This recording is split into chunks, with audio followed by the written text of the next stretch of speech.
요한복음 13장 1절부터 11절 신약성경 170페이지입니다. 1절만 다 같이 읽겠습니다. 유월절 전에 예수께서 자기가 세상을 떠나 아버지께로 돌아가실 때가 이런 줄 아시고 세상에 있는 자기 사람들을 사랑하시되 끝까지 사랑하시니라. 아멘. 이 존 오터버그 목사님이 몇 년 전에 우리는 만나면 힘이 납니다, 이 책을 발간했습니다. 이 책의 주제는 죄 많은 한 여인이 예수님의 발 앞에 엎드려 자신의 귀한 향유 옥합을 곁들여 자기 머리로 이렇게 예수님의 발을 닦아주었던 이 사건을 다루면서 그 예수님과의 만남의 관계를 잘 설명해 주고 있습니다. 그런데 우리나라 번역 우리는 만나면 힘이 됩니다, 납니다, 이 제목이지만 그 위에 보면 영어가 나옵니다. 그 원제가 뭐냐면 Everybody's normal till you get to know them. 당신이 그들을 진짜 알게 때까지는 모두가 다 정상이다. 그게 원제입니다. 여러분들 멀리서 보면 다 괜찮아 보입니다. 그런데 가까이 가서 알고 나면 비정상이고 뭔가 이상한 경우들이 많습니다. 결혼한 후에 많은 분들이 그렇게 생각지 않습니까? 그렇게 착해 보이던 아내가 결혼했더니 달라졌어요. 그렇게 멋있어 보이던 남편이 결혼 후에 봤더니 속물 같아요. 그래서 서로 충격을 받고 서로 놀랐는데 실제로 원래가 그 모습이었습니다. 우리가 그동안 멀리서 잘못 본 것이지 원래 자체는 우리는 나쁜 남편, 나쁜 아내인 것입니다. 여러분, 세상에 좋은 남자, 좋은 여자가 있을까요? 혹시 그런 생각을 가지고 계신 분이 있다면 속히 잠에서 깨어나시기를 바랍니다. 좋은 남편, 좋은 아내 없습니다. 다 모자라고, 다 악하고, 다 부족하고, 다 비정상이고, 더 정확히 말씀드리자면 다 죄인이기 때문에 악한 것입니다. 그럼 우리는 만나면 찌르게 되어 있습니다. 만나면 공격하게 되어 있습니다. 아무리 좋아 보이는 사람도 시간이 흘러가면 실망을 안겨줍니다. 이와 같이 나의 기대를 벗어나고 나의 고통을 안겨주고 나를 힘들게 만드는 대상일지라도 그들을 받아들이고 사랑할 수 있을 때 우리가 참 예수님 닮은 인격으로 변화되고 우리의 삶의 열매가 아름다워지게 되는 것입니다.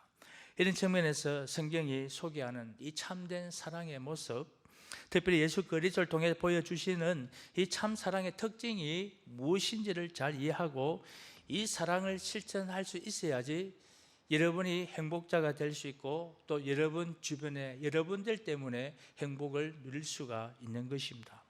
본문은 예수님께서 참으로 쉽지 않았던 그 사랑의 한 예를 소개를 합니다. 그것은 바로 예수님의 제자들과 특별히 그 제자 중에 한 명인 이 가룟 유다를 주님이 사랑하신 경우를 오늘 본문을 통해 설명하고 있습니다. 1절을 보면 이 사건이 일어나게 된 시점을 유월절 전이라고 말씀하고 있습니다. 본문은 예수님이 12 제자들을 모아놓고 떠나시기 전에 최후의 만찬의 자리를 묘사하고 있습니다. 그런데 똑같은 내용을 소개하고 있는 여러분들 공간복음서가 뭡니까? 마태, 마가, 누가가 같은 입장에서 보았대서 공간복음이라고 부르죠. 이 공간복음서에 보면 이 사건이 일어난 시점이 유월절 날이라고 기록이 되어 있습니다. 마가복음 14장 12절에 무교절의 첫날 그 유월절 양 잡는 날에 제자들이 예수께 여짜오되 우리가 어디로 가서 성경님께서 유월절 음식을 잡술 수 있게 준비하기를 원하시나이까? 그래서 예수님께서 마을로 내려가서 물동이를 든 사람을 만나면 그 사람이 너를 안내해 줄 것이다. 우리가 거기서 이제 식사를 할 것이다. 그래서 그 사람이 이제 다락방을 소개를 해주고 이제 식사를 하게 되는, 그래서 마태, 마가, 누가 공간복음서는 이렇게 기록을 하고 있습니다. 그런데 동일한 내용을 소개하고 있는 이 사도 요한은 유월절 날이 아니라 유월절 전이라고 표현을 합니다. 더 정확하게 말하면 유월절이 오기 전날 밤을 의미하는 것입니다. 그러면 여러분, 공간복음서가 맞을까요? 아니면 이 요한이 묘사한 것이 맞는 것일까요? 결론부터 말씀드리면 둘 다 맞는 것입니다. 그 당시에 유다인들에게는 이 유월절을 지키는 경우가 두 종류가 있었습니다. 첫 번째는 일반 유대인들이 지키는 유월절, 이것은 목요일 저녁에 지키는 것입니다. 각 가정마다 양을 잡고 떡을 떼서 함께 가족끼리 나누는 유월절, 이게 일반적으로 지키는 유월절입니다. 예수님과 제자들이 나눴던 유월절이 바로 그 유월절인 것입니다. 그래서 공간복음서에서는 유월절 식사라고 소개를 합니다. 그 밤에 또 한 가지 종류의 유월절은 이 성전에서 대제사장들과 제사장들이 공식적으로 드리는 유월절 행사가 있습니다.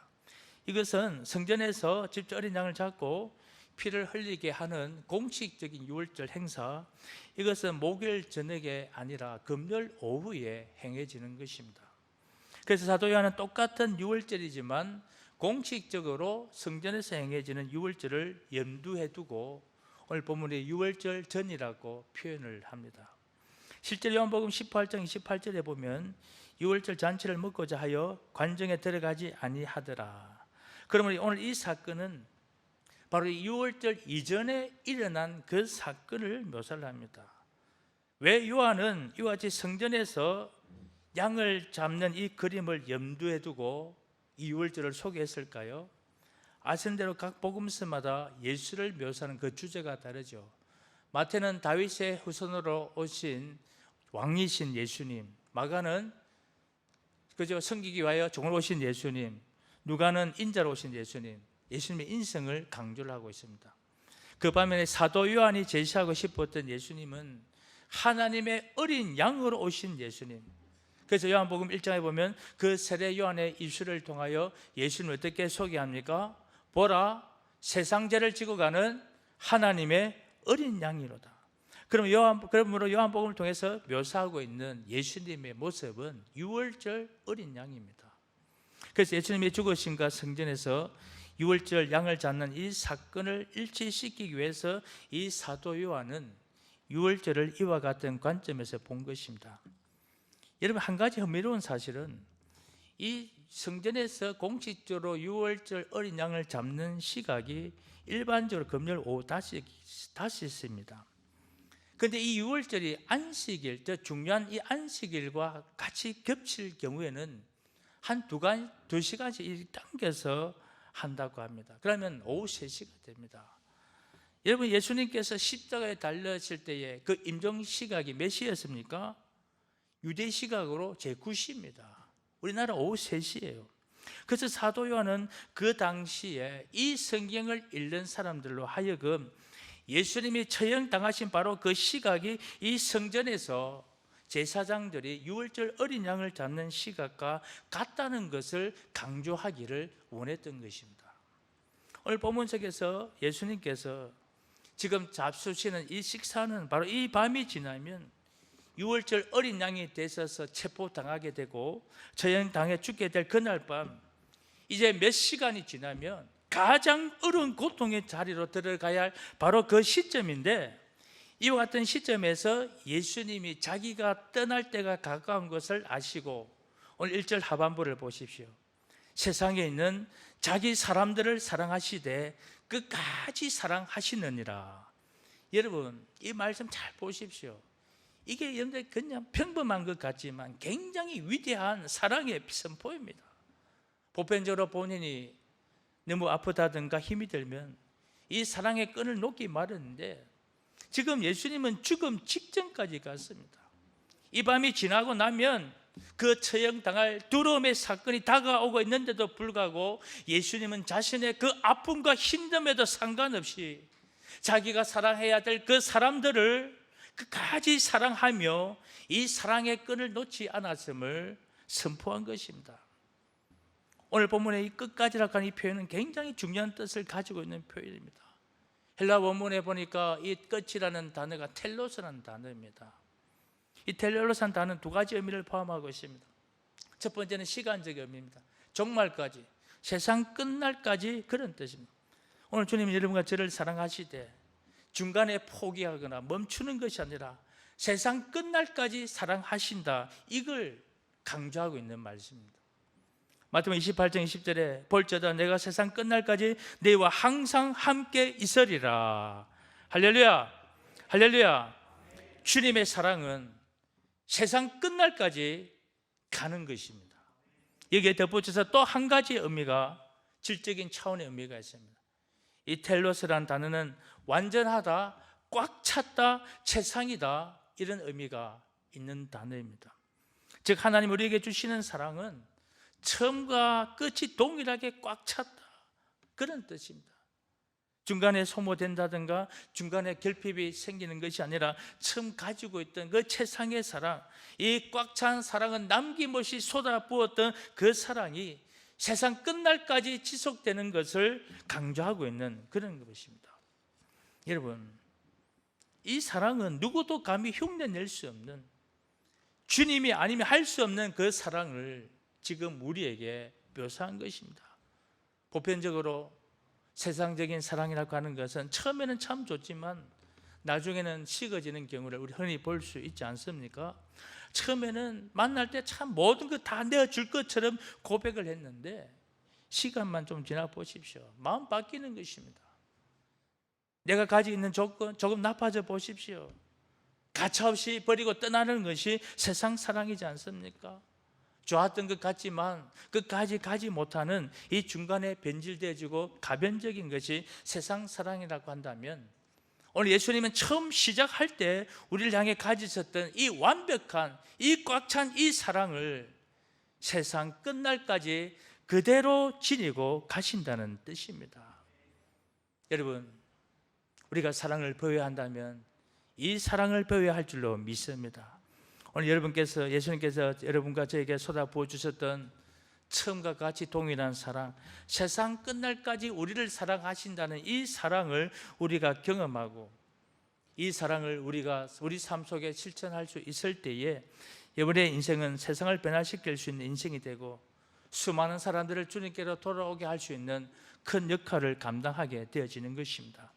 그럼 이러면서 우리가 어떻게 할 때에 예수님께서 우리에게 보여주신 이 변함이 없는 이 끝까지 가는 이 사랑을 실천함으로써 하나님께 영광을 돌리고 우리 삶에도 부유한 복을 누리며 살아갈 수 있을까요? 첫 번째로 넘어섬의 용기가 필요합니다. 주어진 이 한계를 넘어설 수 있는 용기, 이걸 여러분이 소유하셔야지 끝까지 가는 사랑을 실천할 수 있습니다. 지금 예수님께서 함께 식탁을 나누시고 곧 이후에 이제 이 세족식을 거행하게 되는데, 자, 이와 같은 식탁의 자리에 누구도 함께 있었나요? 2절에 보니까 누가 있었습니까? 가룟 유다도 같이 있었습니다. 오늘 예수님께서 1절에 끝까지 사랑한다는 이 표현 속에는 심지어 이 가룟 유다도 포함되어 있다는 것을 알 수 있습니다. 2절입니다. 마귀가 벌써 시몬의 아들 유다의 마음에 예수를 팔려는 생각을 넣었더라. 여러분, 이미 가룟 유다의 마음속에 주님을 떠난 마음이 있었어요. 악한 마음이 있었어요. 가룟 유다는 착하고 선한데 마귀가 씌어서 된 게 아니에요. 그 마음에 마귀가 들어가서 확정시켜 주신 것입니다. 여러분, 쥐가 끓는 곳에는 반드시 뭐가 있답니까? 쓰레기가 있다 하잖아요. 여러분, 쥐가 계속 찾아오는 것은 그것은 오물이나 쓰레기가 있기 때문입니다. 그럼 쥐를 없애려면 뭘 치워야 됩니까? 쓰레기나 오물을 치워야 됩니다. 오늘 우리의 마음속에 이 더러운 쓰레기가 꽉 차 있으면 마귀가 덤비게 되어 있습니다. 그러면 이 가룟 유다의 마음속에도 이미 오래전부터 있었던 이 탐욕, 이 이기심, 자기 중심적인 이 사탄의 마음들을 있었기 때문에 드디어 결정적인 순간에 왔을 때에 이 사탄이 가룟 유다의 마음을 사로잡은 것입니다. 그런데 여러분, 중요한 것은 예수님이 이 사실을 다 알고 계셨다는 것입니다. 지금 유다가 어떤 마음을 가지고 있고 또 몇 시간이 지나게 되면 무슨 일을 할지를 예수님은 다 알고 계셨습니다. 인류 역사상 최악의 배신을 감행할 유다, 그리고 자기를 가르치는 스승에게 비스를 꽂는 이 사건이 불과 몇 시간 뒤면 일어난다는 이 사실을 알면서도 주님은 이 가룟 유다를 사랑하셨다고 말씀하고 있습니다. 여러분, 솔직히 말씀드리자면 가룟 유다만 주님 배신했습니까? 유다뿐만 아니라 그 자리에 있던 다른 제자들 다 주님을 배신했습니다. 수제자로 알려져 있는 이 베드로도 역시 부인했습니다. 3번이나요. 가룟 유다 못지않게 다 추악한 실패를 겪었습니다. 예수님께서 십자가에 달려 돌아가실 때에 주님 곁에 있던 자가 누가 있었습니까? 다 도망가고 다 배신하지 않았습니까? 예수님은 이와 같이 가룟 유다뿐만 아니라 지금 자신의 앞에 있는 이 제자들이 불과 몇 시간 후면 어떤 일을 할 것인가를 다 알면서도 주님은 이 제자들을 끝까지 사랑한 것입니다. 여러분, 이런 사랑이 어떻게 가능했을까요? 바로 제자들이 남겨둔 이 배신과 이 모든 상처의 아픔의 이 한계를 넘어섰기 때문인 것입니다. 여러분, 우리가 누구를 사랑한다고 할 때에 그 사랑이 나에게 행한 것들, 그 사람이 나에게 행한 것들을 넘어가지 아니하면 절대로 사랑을 베풀 수가 없습니다. 오늘 저와 여러분의 삶 가운데도 가룟 유다가 있을 것입니다. 다른 사람은 몰라도 이 사람만은 절대 용서할 수 없다.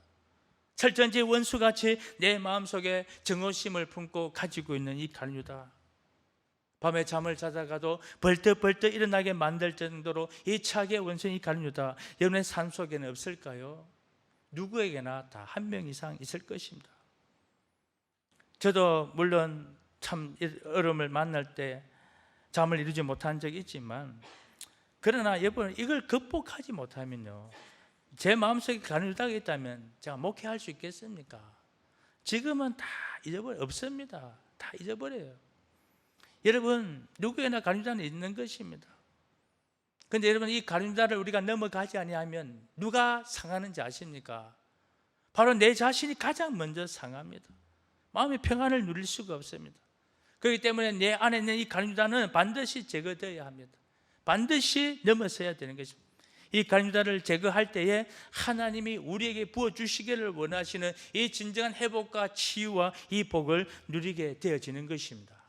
그런데 한 가지 문제가 있습니다. 이 가룟 유다를 나의 의지만으로 넘어설 수 있을까요? 내가 노력하고 애쓴다고 이 가룟 유다가 제거될까요? 우리 힘만으로는 절대로 이 가룟 유다를 처리할 수가 없습니다.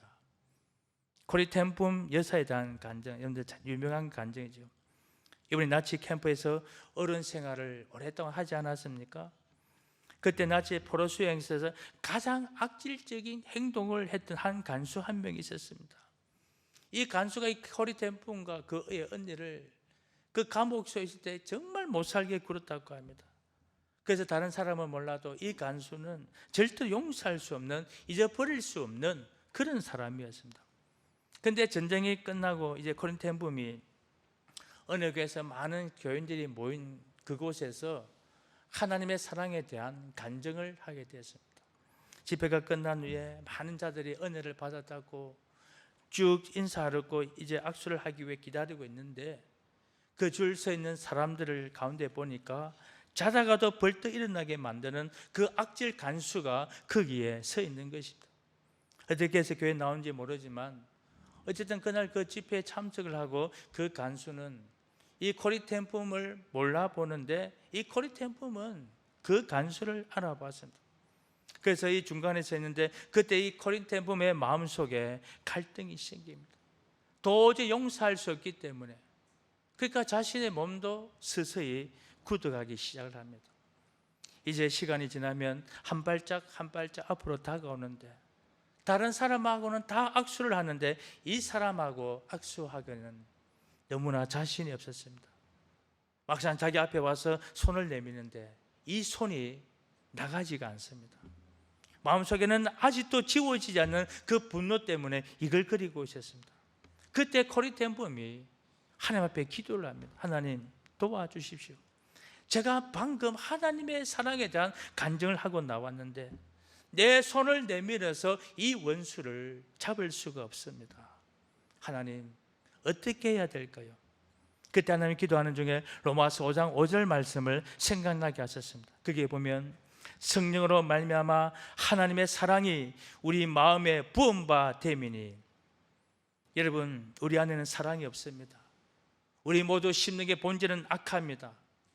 우리는 저주하기 좋아하고 비판하기 좋아하고 미워하기 좋아하는 본성을 가진 악한 자입니다. 그런데 이와 같은 악한 우리의 마음속에 이 성령님을 통하여 이 하나님의 사랑이 우리 마음속에 부은 바 되어지면 변화가 일어나는 것입니다.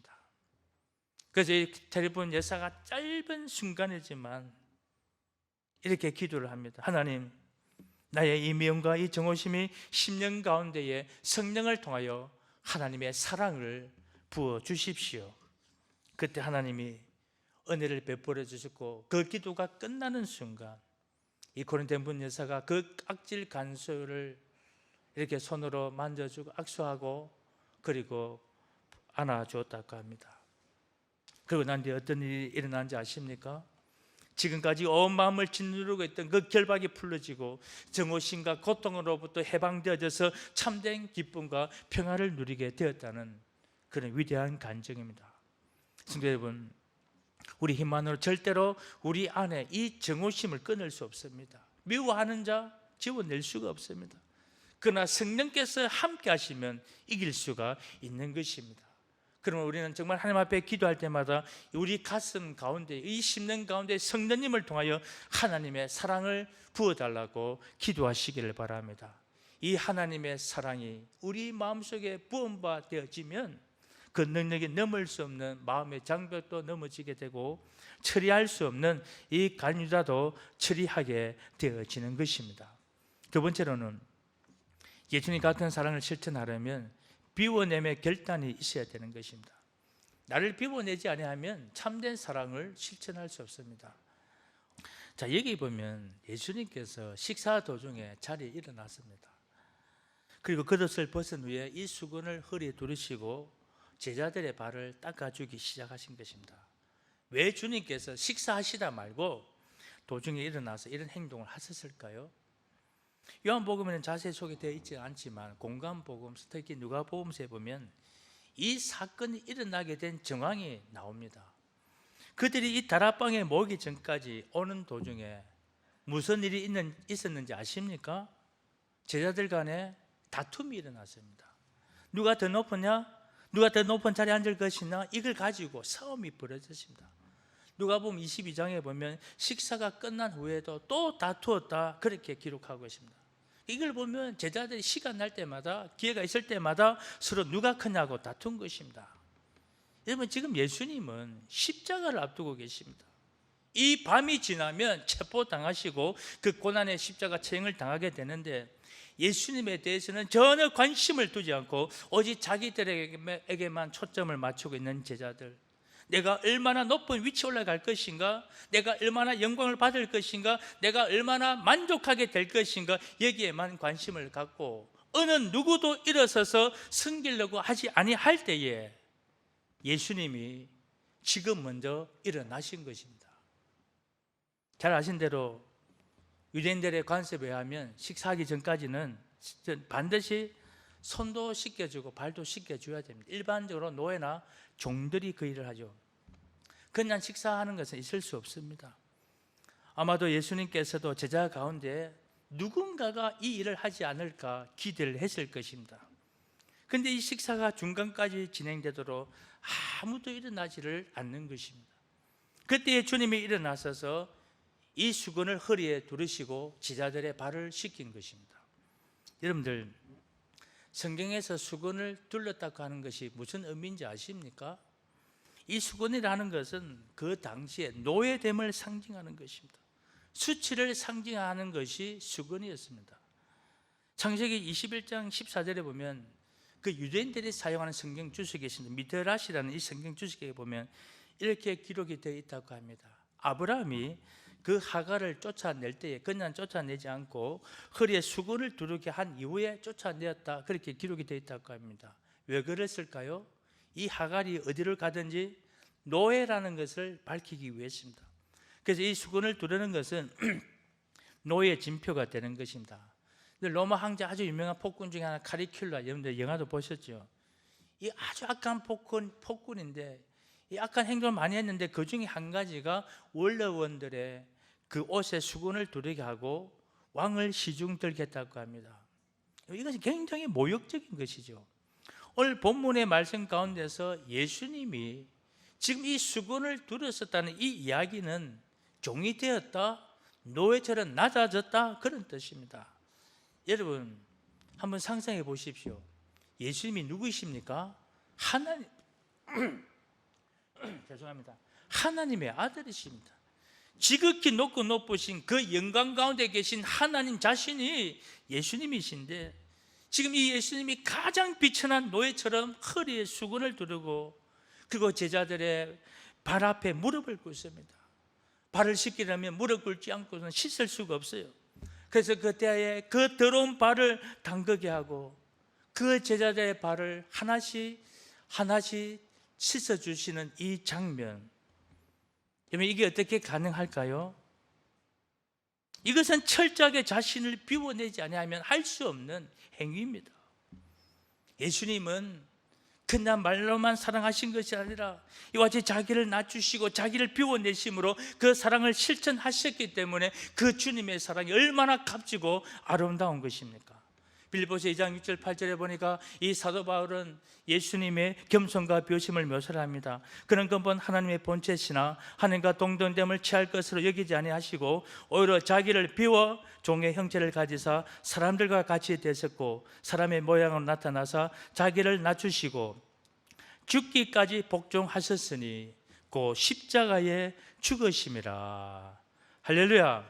오늘 예수님께서 자기를 이와 같이 종으로 비워내신 사건, 여러분, 그러나 거기서 끝나지 않고 그 십자가 위에서 자신의 모든 것을 다 쏟아대어 주심으로 죽어주신 사건, 그 하나님의 사랑의 하이라이트, 최절정이 바로 이 십자가에 죽으신 그 주님의 십자가에 죽으심으로 말미암아 저와 여러분이 구원받게 된 것입니다.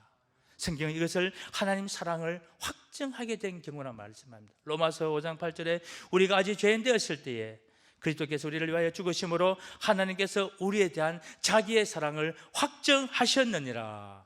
할렐루야. 할렐루야. 주님은 우리를 사랑하실 때에 자기를 비워내심으로 사랑하셨습니다.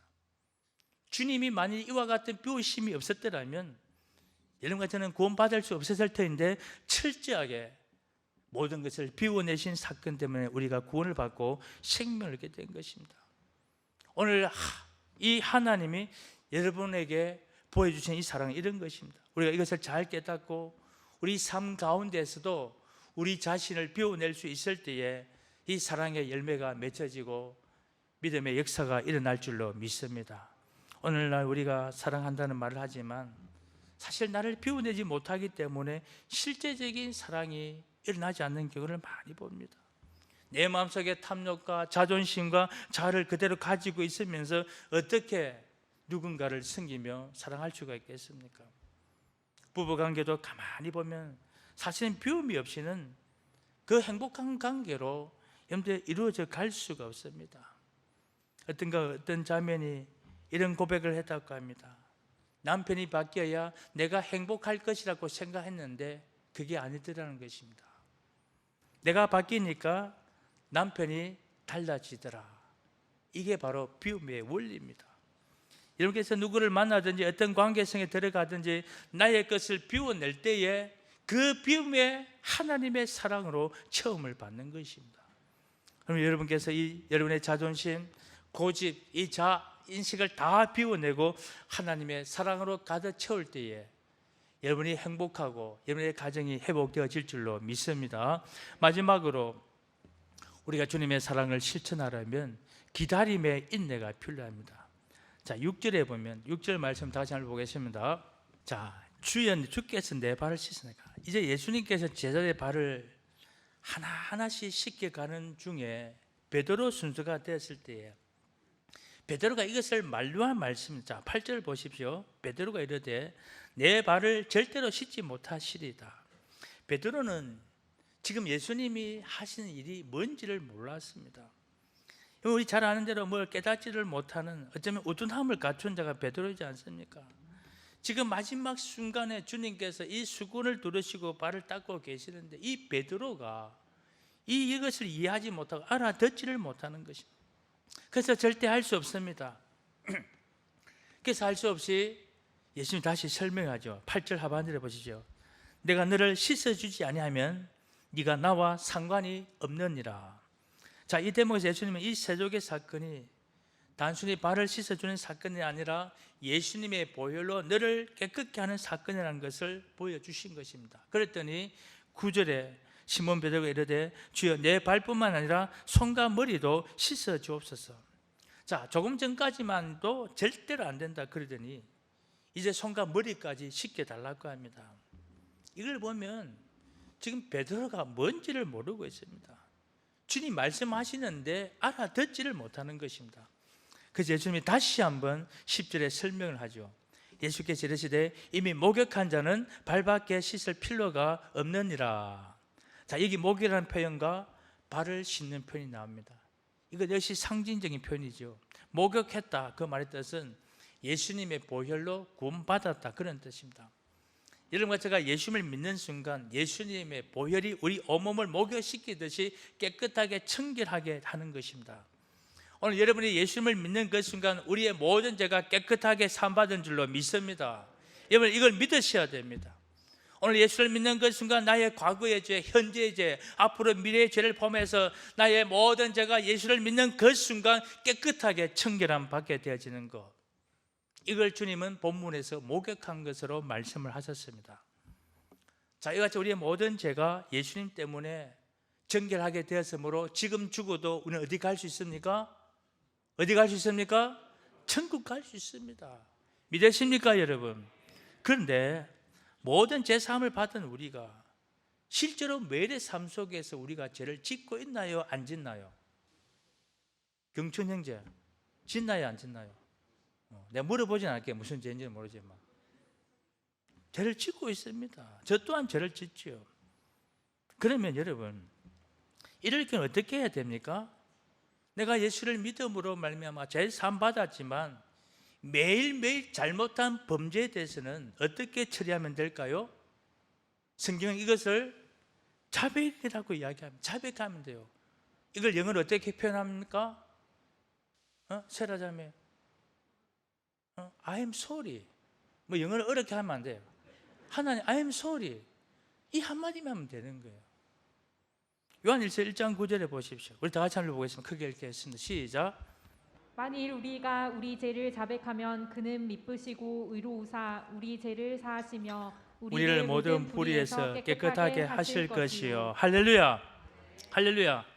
이와 같이 예수님께서 이 목욕함과 발 씻음, 예수님의 보혈, 우리의 모든 죄가 씻음 받은 사건과 매일매일 짓는 죄는 발 씻음으로 했다는 걸 설명해 주셨는데, 그런데 이 베드로는 저는 이 내용을 이해를 하지를 못합니다.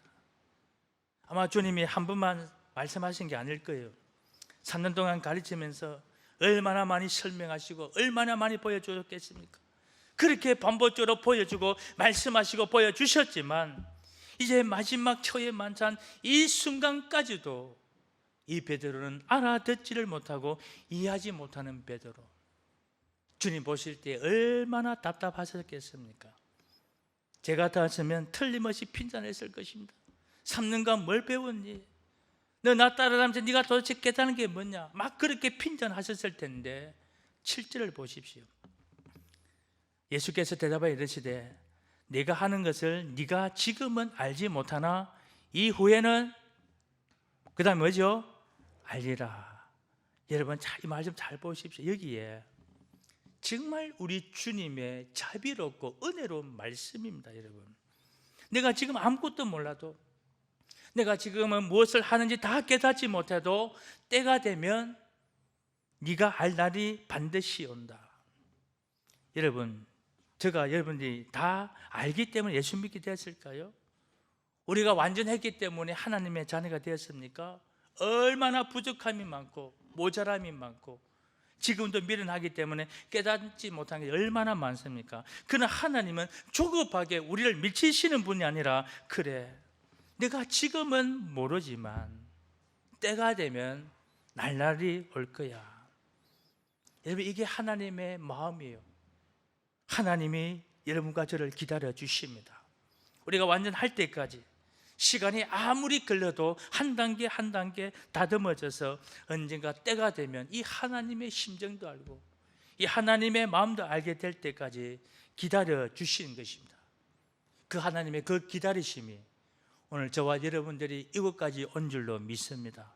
실제로 이렇게 알아듣지 못하고 두했던 베드로가 베드로전서 4장 7절에 보니까 사실 베드로가 예수님께서 겟세마네 동산에서 기도하실 때 잠을 잤잖아요. 베드로가 잠을 자서는 안 될 시간에 잠을 잠으로써 주님을 3번씩이나 부인하는 실수를 하지 않습니까? 여러분, 깨어있지 않고 잠만 자고 기도하지 않으면 실수합니다. 실패합니다. 제 말이 아니라 성경에서 분명히 말씀하고 있잖아요. 오늘 베드로전서 금방 읽었던 말씀 한번 보십시오. 무슨 말씀하십니까? 베드로전서 4장 7절, 그러므로 너희는 정신을 차리고 근신하여, 한번 따라해 볼까요? 정신을 차리고 근신하여 누워 자라. 그래도 정신 차리고 있네, 그죠? 정신을 차리고 근신하여 기도해라. 나중에 가서야 베드로가 이걸 안 거예요. 깨어서 기도하는 것이 얼마나 중요한지를 그가 깨달았기 때문에 베드로전서를 통하여 너는 정신을 차리고 근신하여 기도하라. 깨어있지 않고 기도하지 않으면 결국 너희들도 실패한다, 실수한다. 이걸 우리에게 가르쳐 주고 있는 것입니다. 그리고 베드로전서 5장 5절에 기록하기를 겸손으로 허리를 동이라. 아마도 오늘 이 본문의 경우를 베드로가 그때 가서야 깨달았던 것이죠. 여러분, 지금 당장 우리가 성숙하지 않아도 하나님은 기다리시는 분이십니다. 오늘 인생 가운데에 미완성이 있고 부족한 것도 많을 거예요. 그러나 하나님은 우리가 때가 찰 때까지 기다려 주심으로 우리를 변화시켜 나가시고 마침내 하나님이 기뻐하실 경우까지 오도록 기다리고 도와주시는 것입니다. 그래서 마틴 루터가 이런 유명한 말을 했습니다. 하나님은 사랑의 대상을 찾으시는 것이 아니라 사랑의 대상을 창조하신다. 여러분, 세상에 하나님이 기쁘게 받으실 만한 완전한 존재가 어디 있겠습니까? 다 부족하고 다 모자라는데 하나님은 하나씩 하나씩 다듬어서 그 사랑할 만한 대상이 되도록 창조해 가신 하나님, 이와 같은 하나님의 인내를 우리가 잘 이해한다면 우리 또한 우리의 주변에 있는 사람들을 기다려 줄 수 있어야 됩니다. 여러분의 자녀, 여러분의 남편, 여러분이 속해 있는 형제 자매들이 여러분 기대에 못 미치더라도 기다려 주는 것입니다. 기다려 줌으로써 마침내 하나님이 기뻐하실 사람으로 변화될 수 있도록, 이것이 우리 그리스도인이 살아가야 될 삶의 원리인 것입니다. 오늘 이 세상은 참으로 사랑이 없습니다. 나름대로 많은 사람들이 이 사랑에 대해서 이야기를 하고 있지만 세상은 진정한 의미에서의 사랑이 없습니다. 오늘 이 세상이 악하다, 삭막하다, 메말라 있다 이야기하지만 오늘 이 세상이 진짜 말라 있는 진짜 이유는 물질 때문이 아닙니다. 환경 때문이 아니에요. 정말 있어야 될 이 사랑이 없기 때문에 신음하고 고통을 당하는 것입니다. 그러면 우리 모두가 정말 하나님의 사랑을 바로 알고 이 주님의 이 사랑을 우리 가슴 속에 되새겨서 이 사랑이 나를 통해 흘러가게 할 때에 하나님이 기뻐하시는 열매도 있고 여러분의 삶의 아름다운 결실도 있을 것입니다. 성도 여러분, 코로나19로 인해 우리 또 어렵지만 그럼에도 이 성탄의 달을 맞아요 우리가 해마다 이웃과 함께 이 사랑의 살 나누기를 할 수 있다는 게 이게 얼마나 감사한지 모르겠습니다. 오늘 이 말씀 들으시고 이 주님의 사랑이 우리 지역에 고통받고 있는 이 이웃들에게 흘러갈 수 있도록 빠짐없이 십시일반으로 참여해서 우리 모두가 그리스도의 사랑을 실천하는 저와 여러분들이 될 수 있기를 주님의 이름으로 축복을 드립니다. 여러분, 우리 안에 선한 것이 없습니다. 우리 자신에게서는 아무리 찾으려고 해도 착한 마음이 없습니다. 그러나 성령을 통하여 하나님의 사랑이 부음받으면 우리도 예수님을 닮은 인격으로 바뀌어질 수 있고 하나님의 영광 위에 달려갈 수 있습니다. 그러므로 오늘 아침에 나의 깨어진 마음, 또 비뚤어진 마음, 메말라진 이 마음을 주님 앞에 내놓고 주님의 사랑을 부어달라고 기도하시기를 바랍니다. 여러분 주변에 혹시라도 아직도 사랑해야 되는데 사랑하기 힘든 형제나 자매가 혹시 있다면 우리 그분들을 축복하며 기도하시기를 바랍니다. 나 같은 자를 기다려주시고 회복시켜 주셔서 마침내 하나님의 사람들 되게 하신 그 사랑을 우리 모두가 배워서 우리도 그렇게 사랑을 실천할 수 있도록 그렇게 기도하시기를 원합니다. 다 같이 한번 주여 일창하고 기도하시겠습니다. 주여